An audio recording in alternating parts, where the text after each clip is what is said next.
Parliament ఎన్నికల్లో BRS పార్టీని గెలిపించడానికి ప్రజలు సిద్ధంగా ఉన్నారని ఆదిలాబాద్ పార్లమెంటు బీఆర్ఎస్ అభ్యర్థి ఆత్రం సక్కు అన్నారు. ఆయన ఈ రోజు బీఆర్ఎస్ పార్టీ ఎంపీ అభ్యర్థిగా నామినేషన్ దాఖలు చేశారు. మాజీ మంత్రి Jogu Ramanna, Boath MLA Anil Jadav, Asifabad MLA Kova Lakshmi, MLC Dande Vittal, Khanapur BRS incharge Johnson నాయకులతో కలిసి ఎన్నికల రిటర్నింగ్ అధికారి రాజర్షి హ్యాకు తన నామినేషన్ పత్రాలను అందజేశారు. ఎన్నికలు మీకు అందరూ కూడా తెలుసు. మరి బీఆర్ఎస్ పార్టీ అధికారంలో ఉన్నప్పుడు పేద ప్రజల కోసం, బడుగు బలహీన వర్గాల కోసం, ముఖ్యంగా ఎస్సీ ఎస్టీ బీసీ మైనార్టీల ప్రజల కోసం అనేక సంక్షేమ కార్యక్రమాలు చేస్తూ మరియు అనేక అభివృద్ధి కార్యక్రమాలు చేయడం జరిగింది.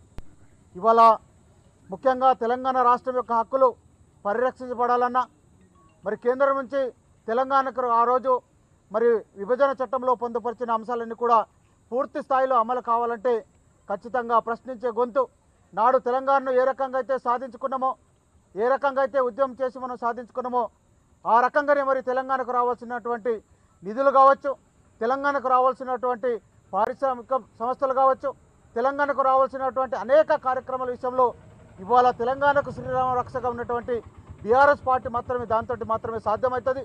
ఇవాళ తెలంగాణ ప్రజలందరూ కూడా అదే కోరుకుంటున్నారు. సరే, మొన్నటి ఎన్నికల్లో కాంగ్రెస్ పార్టీ కల్లిబొల్లి మాటలతో చెప్పేసి అమలు కానటువంటి హామీలు ఇచ్చేసి ఇవాళ ప్రజలను మోసం చేసింది.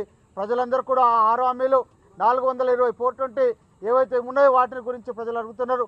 ఇవాళ కేంద్రంలో ఉన్నటువంటి బీజేపీ పార్టీ 10 సంవత్సరాల అధికారంలో ఉండి కూడా ఇక్కడ ఆదిలాబాద్ పార్లమెంటుకు చేసింది ఏమీ లేదు.